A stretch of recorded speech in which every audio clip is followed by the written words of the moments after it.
नमस्कार। हमें पता चला है कि विधायक के लोग जिम्मेदार हैं। काफी समय से लोग हमें धमकी दे रहे थे, हमें कहते थे कि सिर्फ हमारे बॉस ही जेल में हैं, वो जेल में हो सकते हैं लेकिन उनके लोग नहीं। विधायक आराम से जेल में फोन इस्तेमाल करता है, हम न्याय की गुहार लगा रहे हैं। तो ये बयान और ये वाक्य है, ये फरियाद है उस माँ की जिसकी बेटी अस्पताल में जिंदगी और मौत के बीच झूल रही है। सामूहिक बलात्कार की पीड़ित इनकी बेटी की लड़ाई एक दबंग सत्ताधारी विधायक कुलदीप सेंगर के खिलाफ है और इसी पर बलात्कार का आरोप है। ये वो लड़ाई है जिसमें पीड़िता की बेटी लगातार अपने परिवार के सदस्यों को खोती जा रही है। कल कुछ हुए सड़क हादसे में उसकी चाची मौसी की मौत हो गई, तो इससे पहले वो अपने पिता को खो चुकी है। अप्रैल 2018 में उसके पिता की जेल में मौत हो गई। किसी ने जब लड़की की फरियाद नहीं सुनी तो उसने अप्रैल 2018 में विधानसभा के सामने आत्मदाह की धमकी दी। अगस्त 2018 को पीड़िता के पिता पर हमले के चश्मदीद की मौत हो गई। तो जब मामले ने तूल पकड़ा तो विधायक को सलाखों के पीछे किया गया। करीब 1 साल से वो जेल में हैं। पिता के जाने के बाद लड़की के चाचा उसके साथ खड़े थे, लेकिन अब वो भी जेल में हैं सेंगर से जुड़े एक केस में। कल जब पीड़िता परिवार के साथ गाड़ी में बैठकर चाचा से मिलने जा रही थी तो वह एक्सीडेंट हो गया और इन्हीं चाचा की पत्नी की कल सड़क हादसे में मौत भी हो गई। लड़की की अब माँ और छोटी बहन बचे हैं। बहरहाल अस्पताल में इस लड़की की हालत बहुत नाजुक बनी हुई है। हमारे सहयोगी कमाल खान ने सूत्रों के हवाले से जानकारी दी है कि लड़की वेंटिलेटर पर है।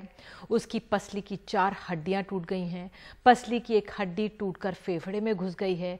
कॉलर बोन टूट गई है। उसे सांस लेने में दिक्कत हो रही है। ब्लड प्रेशर गिरने की भी दिक्कत है। तो अभी तक कोई मेडिकल बुलेटिन अस्पताल की तरफ से जारी नहीं किया गया है। तो लड़की जिस गाड़ी में थी उसका भयानक एक्सीडेंट हुआ था। दूसरी तरफ से आ रहे ट्रक ने जोरदार टक्कर मारी थी जिसमें चाची और मौसी की तो मौत हो गई। उसके अलावा साथ में सफर कर रहे जो वकील थे उनकी हालत भी गंभीर बताई जा रही है, वो भी अस्पताल में है। पुलिस का कहना है कि हादसे की जांच हो रही है। जो महेश सिंह हैं जो जेल में निरुद्ध हैं, उनके द्वारा एक तहरीर दी गई है। उस तहरीर के आधार पर मुकदमा पंजीकृत किया जा रहा है और इसी के साथ उन्होंने उस तहरीर के साथ एक एप्लीकेशन भी दी है जिसमें उन्होंने इस मुकदमे को सीबीआई में ट्रांसफर करने के लिए रिक्वेस्ट किया है। उस रिक्वेस्ट के आधार पर भी हमारे पास रिपोर्ट आ रही है और उसमें शासन के मंतव्य से डीजी यूपी साहब ने आपको कुछ देर पहले बता दिया था। वो जैसे ही वो रिपोर्ट आती है उसको सीबीआई में स्थानांतरित करने के लिए यहां से रिकमेंड कर दिया जाएगा। तो अब सवाल कई उठ रहे हैं। पीड़िता को सरकार की ओर से सुरक्षा के लिए 9 सुरक्षाकर्मी दिए गए, लेकिन हादसे के वक्त कोई भी उनके साथ नहीं था। डीजीपी का कहना है कि पीड़िता ने खुद सुरक्षाकर्मी को यह कहकर इनकार कर दिया था कि गाड़ी में जगह नहीं है। अभी मैं कुछ नहीं कह पाऊंगा। अभी मैंने जो अभी तक की यथा स्थिति है, वस्तु स्थिति मैंने आपको अवगत कराया है। जो एविडेंस सामने आएगा उस एविडेंस के आधार पर आगे कार्रवाई की जाएगी। मैं कोई कंजक्चर नहीं करना चाहूंगा कि था या नहीं था, बट डेफिनेटली इंसिडेंट जो है वो एक्सीडेंट का था। अब उस एक्सीडेंट के पीछे कोई षड्यंत्र था कि नहीं था, उस बात की इंक्वायरी चल रही है। मैंने आपको बताया कि अभी जो इमीडिएट इंसिडेंट है वो रिक्रिएट हो रहा है। उसके अलावा बाकी भी चीजें जो तहरीर में उन्होंने दी हैं उन सबकी जांच की जाएगी। तो ट्रक की नंबर प्लेट पर कालिक लगी है जिससे नंबर साफ नहीं है। क्या पीड़िता के सुरक्षाकर्मी पीड़िता के परिवार की जानकारी विधायक के लोगों को दे रहे थे? क्या इस हादसे के केस को भी जांच के लिए अब सीबीआई को देना चाहिए या फिर पूरे केस को ही राज्य से शिफ्ट कर देना चाहिए?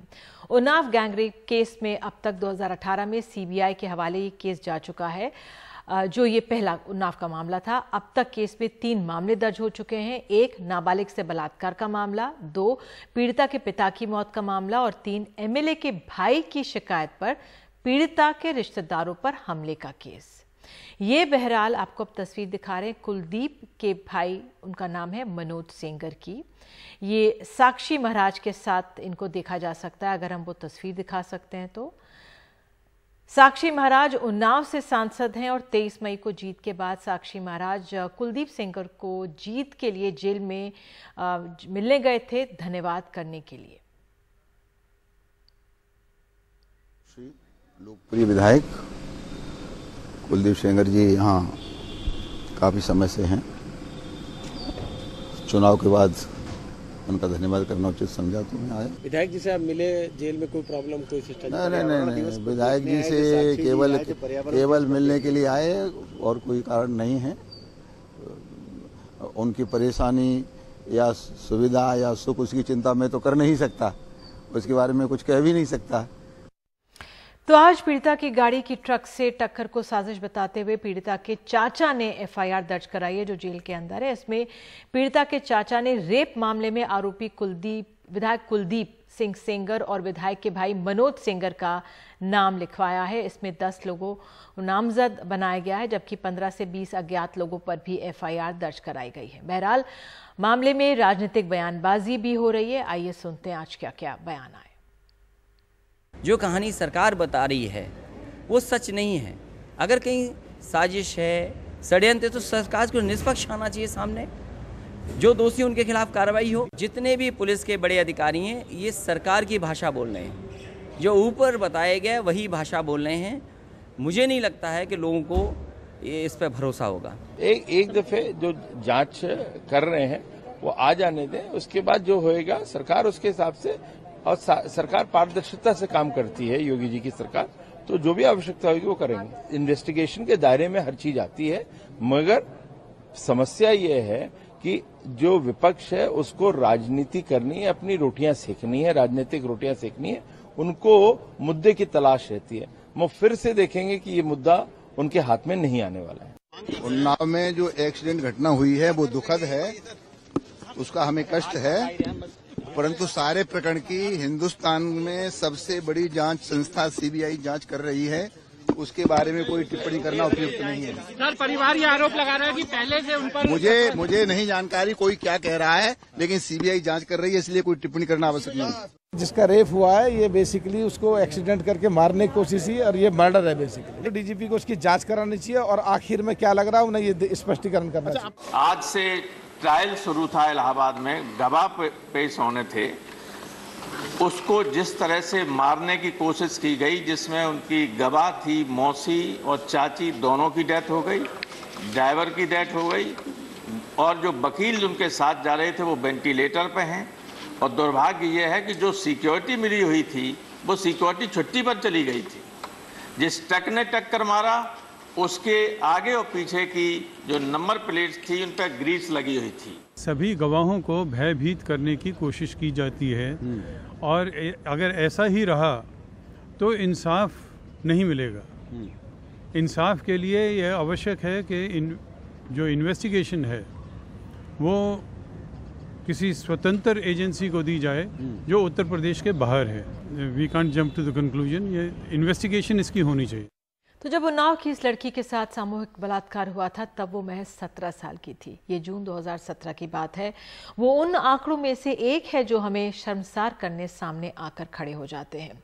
देश में सिर्फ 6 महीने में, यानी 1 जनवरी 2019 से 30 जून 2019 के बीच भारत में बच्चियों के साथ बलात्कार के 24,212 मामले दर्ज हुए। 6 महीने में 24,212 मामले, यानी 1 महीने में 4,000, 1 दिन में 130 और हर 5 मिनट में एक बलात्कार की घटना दर्ज होती है। तो ये बीजेपी शासित है, तो कांग्रेस शासित राज्यों में भी ऐसे मामले सामने आते रहे हैं। तो किसी रसूखदार के खिलाफ लड़ाई किसी लड़की के लिए कितनी संघर्षपूर्ण हो जाती है, यही आज हम समझने की कोशिश कर रहे हैं अपने कार्यक्रम में। आपको बता दें हमारे साथ खास मेहमान आज स्टूडियो में हैं। रेणु मित्तल वरिष्ठ पत्रकार हैं, अनन्या भारद्वाज हमारे साथ है, विशेष संवाददाता द प्रिंट। इन्होंने इस पीड़िता से मुलाकात की है और आज इनकी पूरी जो खबर मैंने पढ़ी थी, तो अनन्या हमें अपनी चीज़ बताएंगी। और आरती मेहरा हमारे साथ नेता बीजेपी की जुड़ रही हैं। बहुत बहुत शुक्रिया, आप सभी हमारे साथ जुड़े हैं।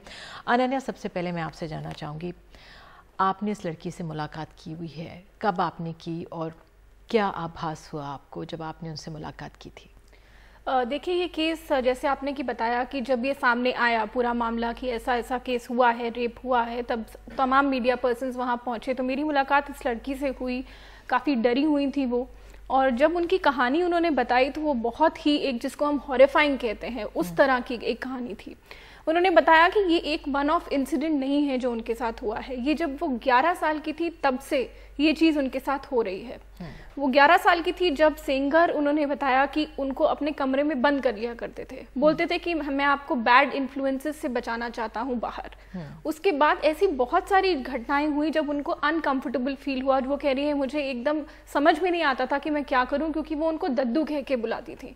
अब जैसे कि आपने कहा कि एक इतना बड़ा फिगर है, 16 साल हो गए उनको, वहाँ के एमएलए जो है वो कंसेक्यूटिवली इलेक्ट होते रहे हैं, 3 बार रह चुके उनके हैं। बाद जी, उनके बाद वो पूरा एक उन तरह का रुतबा उनका वहाँ पर बना उनके जो हुआ पूरे परिवार के लोग हैं वो भी वहाँ पे, कोई पंचायत प्रमुख है, कोई प्रधान है, क्या है बताइए? वही है, क्यों इतने इस परिवार का इतना दबदबा है? उनकी बीवी जैसे हम देखें वो हैं, उन बहुत ही इम्पोर्टेंट पोस्ट होल्ड करती हैं। उसके बाद उनके भाई हैं, वो भी सरपंच के बहुत ही क्लोज हैं।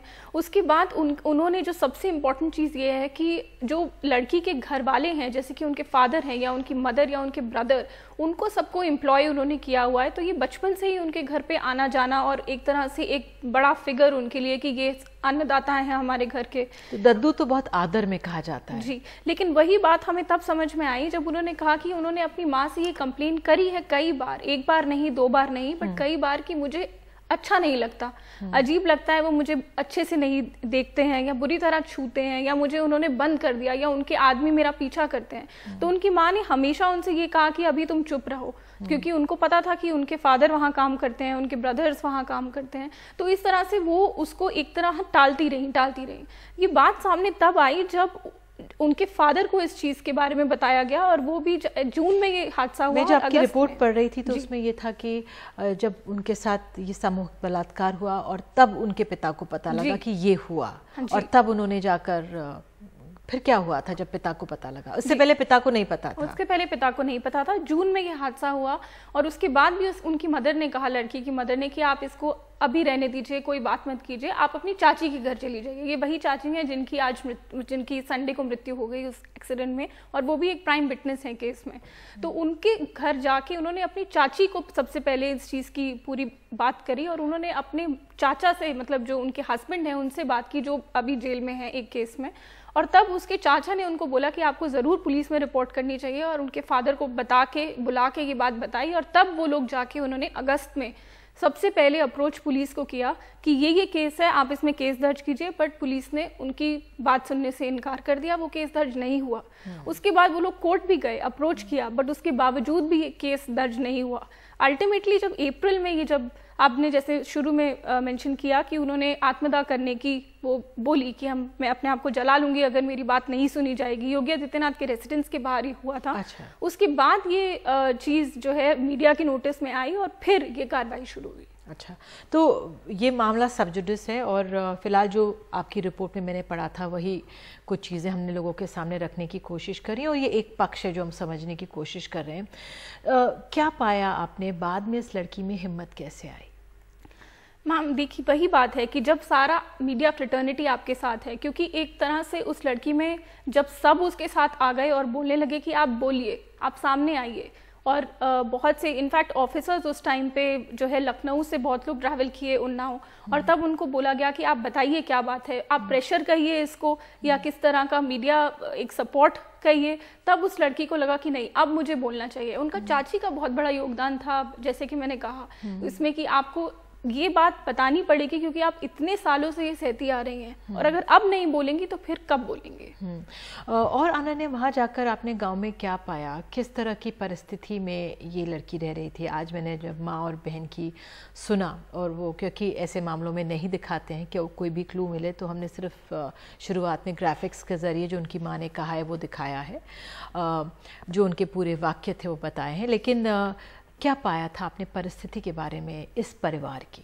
लड़की बहुत ही गरीब खानदान से ताल्लुक़ रखती हैं, जितना आप कमा रहे हैं उतना आप खा रहे हैं, वैसा सिस्टम है।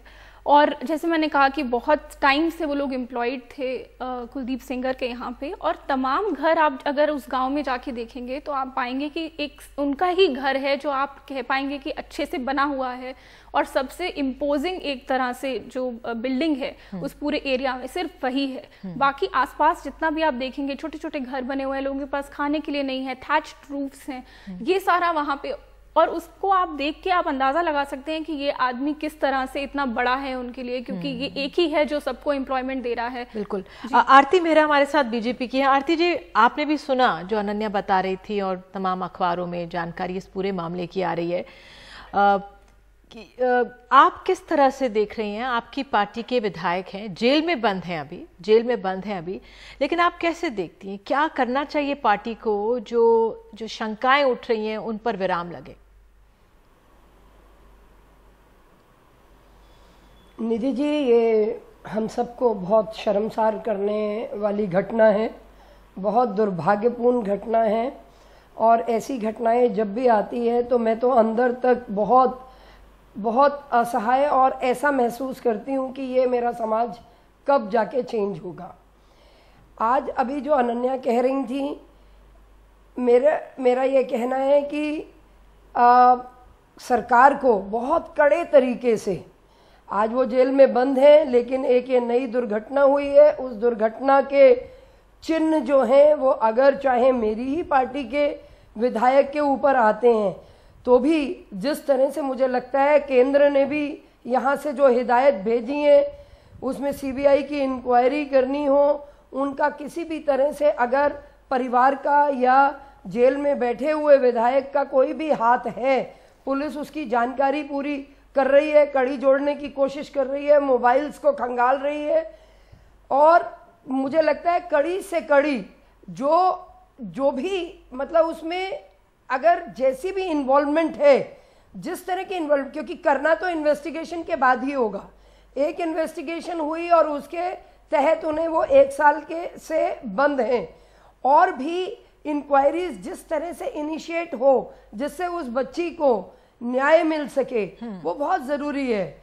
और उसके लिए पूरी न्याय प्रक्रिया है, जांच की प्रक्रिया है, हमारी पुलिस की पूरी, उसमें भी बिल्कुल क्लियर कह दिया गया है कि सीबीआई जांच की मांग हो रही है। जैसे अभी आपके ही शो पे केटीएस तुलसी जी कह रहे थे कि कोई बाहर की एजेंसी से, जो कि अंदर इन्फ्लुएंस ना हो पाए, बाहर की एजेंसी करनी चाहिए। तो मैं बहुत क्लियर हूं, मेरी अपनी पार्टी के केंद्र के कुछ बड़े नेताओं से बात हुई है, उनकी बिल्कुल क्लैरिटी है कि इसकी तह में जाके सेंटर की तरफ से, सीबीआई की तरफ से जितनी डिटेल इंक्वायरी होनी चाहिए वो जरूर करनी चाहिए, और उसमें हम लोग बिल्कुल पीछे नहीं। और अगर किसी का भी हाथ जितना हद तक है उतनी पनिशमेंट, उतनी सजा उसको मिलनी ही चाहिए, इस पे हमारी बिल्कुल क्लैरिटी है। क्योंकि उस लड़की को, उस परिवार को, और जो इतना दुर्भाग्यपूर्ण, इतना मन को दहला देने वाला घिनौना सब कुछ चल रहा है, क्योंकि सुन के और डिटेल इन्वेस्टिगेशन के बाद चीजें सामने आएंगी, उसके हिसाब से न्याय जरूर होगा। मोदी सरकार में, योगी सरकार में न्याय जरूर मिलेगा। ऐसा नहीं है कि जो गलत कांड किए हुए लोग कांग्रेस के, अब मैं आज नाम नहीं लेना चाहती, आज भी पार्लियामेंट में मैंने शुरुआत में ही बोल दिया कि ये बीजेपी शासित राज्य है तो कांग्रेस में भी होगा। लेकिन मैं इस समय हम लोग उन्नाव वाले मामले की बात कर रहे हैं, और रेनू मैं आपसे जानना चाहूंगी, ऐसे जब मामले होते हैं, कर रही हूँ जी, बिल्कुल जो रसूखदार, वही कर रही हूँ, रसूखदार लोगों के खिलाफ जब इस तरह के लड़कियां जूझती हैं ऐसी चीजों से और फिर लड़ती हैं, उसके लिए का कोई कैसे उससे पार पाए? क्योंकि ऐसी चीजें साल दर साल होती हैं, हमेशा होती आ रही हैं, आंकड़े हमारे सामने शर्मसार होते हैं और हम दूसरी तरफ देखिए। पहली बात तो ये कि बीजेपी अगर जो कह रही है उसके बारे में सीरियस है तो क्यों वो सेंगर जी अभी भी विधायक हैं बीजेपी के? वो जेल में है 1 साल से, पुलिस ने 16 दिन एफआईआर नहीं करी, उसके बाद जब एफआईआर हुई तो 1 साल केस नहीं चला। ऑब्वियसली स्टेट गवर्नमेंट का प्रोटेक्शन है। साक्षी महाराज इंपॉर्टेंट आदमी है, वो जाके मिलते हैं, ये सेंगर जी खुद ही इंपॉर्टेंट आदमी है, जेल में बंद है। अगर बीजेपी सीरियस होती, सेंटर में भी पावर में है, स्टेट में भी पावर में है, क्यों नहीं उन्होंने उसको विधायकी से हटाया? क्यों नहीं एक निष्पक्ष जांच करी? ये सवाल, अगर इसका मतलब ये है कि ऑब्वियसली प्रोटेक्शन मिल रहा है, बिल्कुल जो एक विधायक है, मैं आपको इसलिए रोक रही हूँ क्योंकि मैं हमारे साथ विमला बाथम है, Uttar Pradesh state commission for women की। विमला जी, इस पूरे मामले पे आप लोग क्या कदम उठा रहे हैं?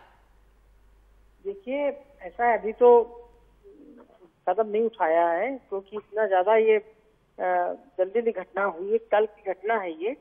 और हमारे यहाँ हमने अपनी 3 सदस्यीय टीम एक भेजी थी आज, जो पीड़िता से मिल के आई है। वहाँ पीड़िता से मिली, उसका हालचाल देखा, बहुत क्रिटिकल पोजीशन में है। और अगर दिल्ली रिफर होता है तो दिल्ली भी हम लोग जाएंगे देखने के लिए। ऐसा उम्मीद लग रही है कि दिल्ली रिफर होगा केस, क्योंकि वहाँ पर मुझे लगता है कि उसकी जिंदगी के लिए शायद वो इतना काफी नहीं है। वहाँ जो है क्या कैसी तबीयत है, कैसी है वो, कुछ बता पाएंगे? आपकी टीम ने क्या पाया?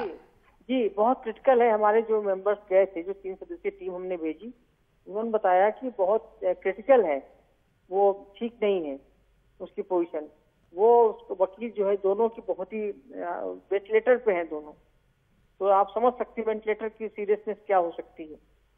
और ये जो भी कुछ हुआ है बहुत ही दुर्भाग्यपूर्ण, बहुत दुखद है। अगर इसमें विधायक का हाथ है तो बहुत दुखद है, अगर नहीं है तो ठीक है। तो ये भी हो सकता है कि नहीं भी हो, लेकिन जो सब लोग, जो सब परिस्थितियां हैं, जो सारा इन्वायरमेंट है, उससे लग रहा है कि शायद उसका हाथ हो। क्योंकि पहले से ही उनमें, जैसे अभी माँ ने बताया कि बहुत सारी वो धमकियां दी हैं, बहुत सारे उसने बातें ऐसी उनके विपरीत की हैं, तो उससे लगता है कि हो सकता है कि ऐसा कुछ हो कि उसने साजिश की हो। लेकिन एक चांस ये भी हो सकता है कि नहीं भी की हो। तो इससे ये है कि अगर आप देखिए, अगर हम तो ये कहेंगे कि जैसे उसके घर वाले अगर मांग कर रहे हैं सीबीआई इंक्वायरी की, तो होनी चाहिए। दूध का दूध, पानी का पानी हो जाए अगर सीबीआई इंक्वायरी होती है, इसमें हर्ज क्या है? ये बहुत बड़ी बात आप कह रही हैं कि हाथ हो सकता है। विमला जी, कैसे मदद कर सकते हैं आप इस परिवार की? क्योंकि माँ और छोटी बहन को मैंने देखा है, बहुत ही गरीब व्यवस्था में वो लोग रह रहे हैं। कैसी महिला आयोग कैसे मदद कर सकता है उनकी? देखिए, महिला आयोग उस बेटी के साथ है, महिला आयोग पूरी तरह से, क्योंकि पहले भी उसने बहुत सहा है और अब तो जिंदगी मौत से लड़ रही है, तो उसके साथ पूरी तरह है। उसके लिए जो भी हम बन सके करेंगे। अभी 3 सदस्यीय टीम हमारी गई है, रोज हम उसके जो भी उसकी हालत है उसको रोजाना हम वॉच रखेंगे। और जिन्होंने भी ऐसा किया है, वो चाहे विधायक हो या कोई भी हो, जिसकी दुर्घटना में जिसका हाथ है, उसको बख्शा नहीं जाए, कड़ी कड़ी सजा मिले उसको। बल्कि हम तो कहते हैं कि फांसी की सजा मिलनी चाहिए ऐसे लोगों को जो इस तरह से करते हैं। वो कोई भी हो, किसी कितने बड़ा आदमी हो, छोटा आदमी हो, बख्शा नहीं जाना चाहिए किसी हालत में। बिल्कुल। आरती जी, जो सवाल उठाया रेनू ने अभी कि ये सेंगर क्यों पार्टी में क्यों बने हुए हैं? जब आप वो चैंपियन थे, वो बंदूक के साथ देखते हैं उनको, आपने जो उत्तराखंड के विधायक थे उनको हटा दिया, सस्पेंड कर दिया, तो सेंगर जो जेल में है उनसे क्यों नहीं किनारा कर रहे? आरती जी। नहीं निधि जी, हर एक, हाँ निधि जी, आपने पीछे भी देखा हमारे प्रधानमंत्री जी भी, और वो जिस शैली में काम कर रहे हैं उसी शैली में हमारे मुख्यमंत्रियों को भी करने का एक मॉरली ड्यूटी है, उनकी जिम्मेदारी भी है और वो कर भी रहे हैं। मुझे ऐसा लगता है, अभी आपने पूरा सुना महिला आयोग की अध्यक्षा को, कि कड़ी से कड़ी सजा, और अगर इन्वॉल्वमेंट है तो किसी भी हाल में बख्शा ना जाए। और इसको पूरी तरह से मैंने जैसे आपको बताया कि मेरी सेंट्रल लीडरशिप से बात हुई है, वो इसको बड़े सेंसिटिवली, बहुत सीरियसली और बहुत डिटेल से ले रहे हैं। ये इनको जिस भी तरह से उनके ऊपर एक्शन पार्टी के अंदर से भी और सरकारी एजेंसियों के द्वारा जिस भी प्रकार का उनको पनिशमेंट मिलनी चाहिए, जो भी दंड उनको मिलना चाहिए, वो कड़ा से कड़ा अगर उनकी इन्वॉल्वमेंट पाई जाती है तो वो मिलेगा और जरूर मिलेगा। बिल्कुल, क्योंकि हम लोग सबके सामने सिर्फ सवाल ही हैं। इस तरह के चरित्र को, ऐसे व्यक्ति को बख्शा नहीं जाएगा अगर उनकी इन्वॉल्वमेंट पाई जाती है। और हाईएस्ट से हाईएस्ट इंक्वायरी करवाने के लिए पार्टी तैयार है। ये मंशाएं तो सबकी ठीक होती हैं आरती जी, जो तमाम नेता सब बहुत अच्छा बोलते हैं, हम लोग बहुत बड़े अच्छे अच्छे स्लोगन्स भी देते हैं, और हम नारी शक्ति की पूजा, उसका आदर सम्मान की तमाम बातें करते हैं, लेकिन जब वाकई में मौका आता है तो सब जांच की बात और समय की बात करते हैं कि समय लगेगा। लेकिन अनन्या, आपसे, जो ये ड्राइवर पकड़ा गया, जो ट्रक का ड्राइवर था, अब कहा जा रहा है जो ट्रक वो फाइनेंसर के पास था, इसलिए छुपाना चाह रहे थे, इसलिए नंबर प्लेट नहीं थी। लेकिन मैं कहीं पढ़ रही थी कि वो भी फतेहपुर का था, और जो ये हमारे विधायक जी भी आते हैं वो भी वहीं से फतेहपुर से कनेक्टेड हैं। तो तमाम सवाल और शंकाएं सामने आ जाती हैं। बिल्कुल हो सकता है कि ना हो, लेकिन किसी के लिए ये जाल बिछाना, जेल के अंदर मोबाइल पहुंचना, माँ कह रही है कि भाई जेल के अंदर फोन था, वो फोन यूपी के कुछ ही दिन पहले हमारे सहयोगियों ने खबर दिखाई थी किस तरह से फोन और पूरी पार्टी होती है जेल्स के अंदर। पंजाब में भी ऐसा था। तो वाकई में ये जो स्थिति है उस दबदबे की कि जेल के अंदर रहकर भी क्या इस्तेमाल किया जा सकता है? बिल्कुल, आप तो यूपी और हरियाणा की बात कर रहे हैं, हम दिल्ली के तिहाड़ जेल की बात करें तो वहाँ पे भी आपने कुछ खबरों में पढ़ा होगा अभी कि तमाम फ़ोन का इस्तेमाल किया जाता है। इनफैक्ट अभी पीछे ही बहुत सारे फ़ोन्स की रिकवरी हुई थी।